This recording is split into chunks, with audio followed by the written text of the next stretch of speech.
Okay, in this video, I'm going to tell you how to break 40 minutes for 10K. I'm going to give you 5 specific interval sessions that you can do to work on to break 40 minutes for 10K. You can also apply these for 50-minute 10K, 60-minute 10K, and equally a 30-minute 10K. So these methods absolutely work and have worked for many athletes, and they're exactly the methods that I used and the training sessions that I used in order to go from not being able to run 5 minutes for a kilometer to being able to very quickly run 33 minutes for 10K.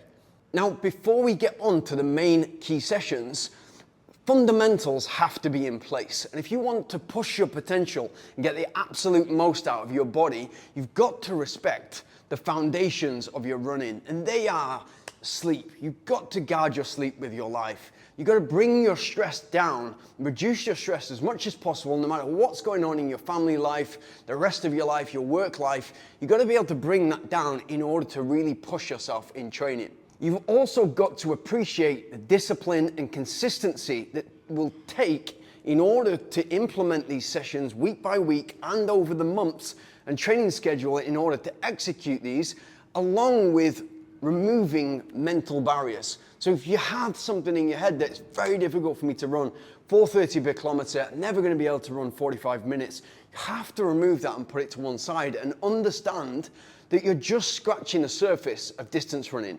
And if you implement these methods and you do it properly and gradually over the weeks, in 3 months, you're looking back at a completely different runner. Now, mileage and overall volume has to be part of the conversation. Some 10K runners are running 100 miles a week, and that's what they swear by. Some are doing between 30 and 50 miles a week. So for me, if you've got a full-time job and you're not a professional athlete, you're definitely towards that second group. Volume is important in terms of building your overall aerobic capacity and building that engine so that you can tap into the strength of that engine when you're going fast on interval day and far on long run day. Most runners who focus on 5Ks or park runs and 10K running neglect their top end speed. There's a misconception in this area of running to think that your top end speed is your 5K pace. And yet, when you're running a 5K all out, it definitely feels for a long amount of that race like you're on the absolute limit. But don't mistake that for your top end speed. Now, this is a massive area to develop, a massive potential. If you're neglecting your top end speed, it's great for you because you're going to fly once you implement these things. Now, a good way to check how much you're neglecting your top end speed, if you're currently aiming for 40 minutes 10K, then the chances are that you're there or thereabouts to run a 5K in 20 minutes. So 4 minutes per kilometer, you can hold for a whole 20 minutes. What can you run 250 meters in? You should be able to run 250 meters in quite a bit quicker than 1 minute, the same pace, 4 minutes per kilometer. With most 5K runners, 10K runners, and people who are doing a lot of park runs, that 250 meter pace is not so dissimilar to the 5K pace. That's a huge area to develop. And the benefits are massive if you can improve that top end speed. You're going to improve your running economy, which means you can run faster for less effort. You're going to improve your VO2 max, which means you can run faster for longer. But also going to enhance your lactate clearance. When you're running 5K and 10K, you're very close to your lactate threshold. What you're going to be able to do when you boost that top end speed is you're going to be able to sustain harder paced efforts without fatigue setting in. A good top end speed session for me would be something short and sweet, about 3 kilometers of volume, something like 15 times 200 meters with a minute rest in between. So I'm working at that very, very top end speed. It's going to improve my leg turnover, it's going to improve my running economy, boost my VO2 max.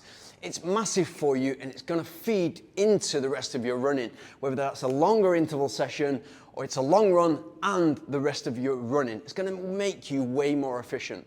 Then I would start to work on my intervals, specific intervals focused on bettering my 10K time and getting to that point where it feels comfortable for first 7 or 8 kilometers of the 10K race to hold that 4 minutes per kilometer pace. How am I going to do that? A great session to do is 20 times 400 meters, faster than the pace that I want to hold for 10K. So faster than 4 minute pace. What that might look like is about 10% quicker.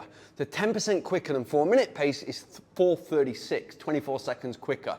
So how many 400-meter reps can you currently hold that pace for?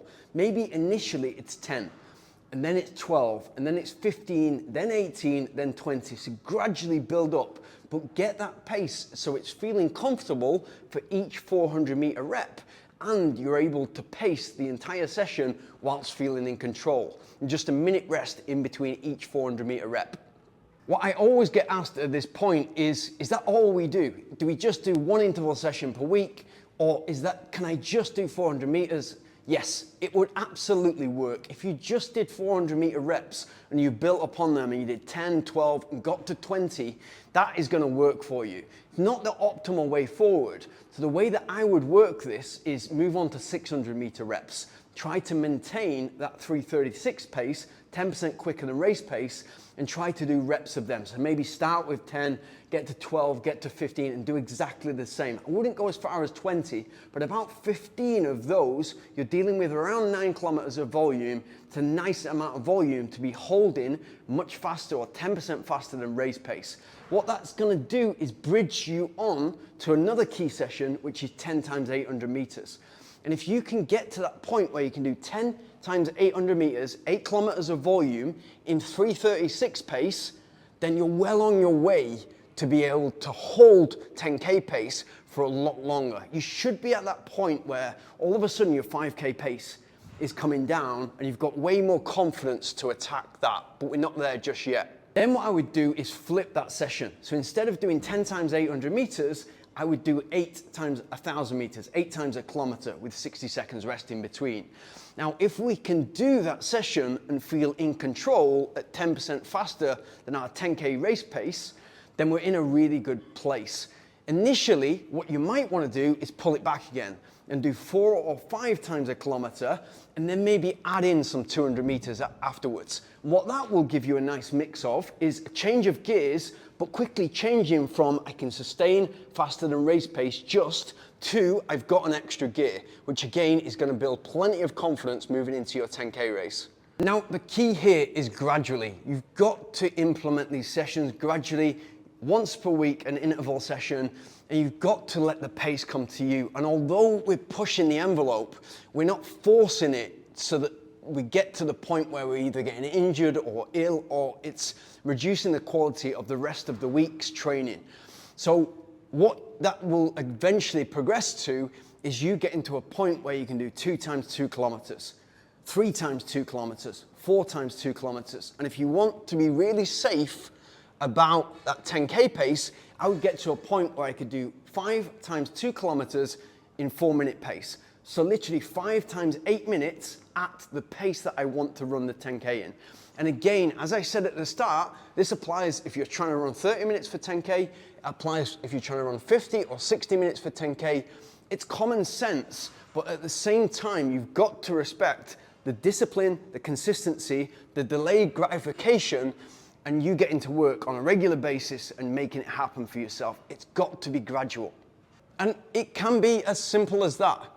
But let me know in the comments, does this change your perception as to what is possible for you? What is your current 10K time and what is your dream time? And what are you doing in order to get there?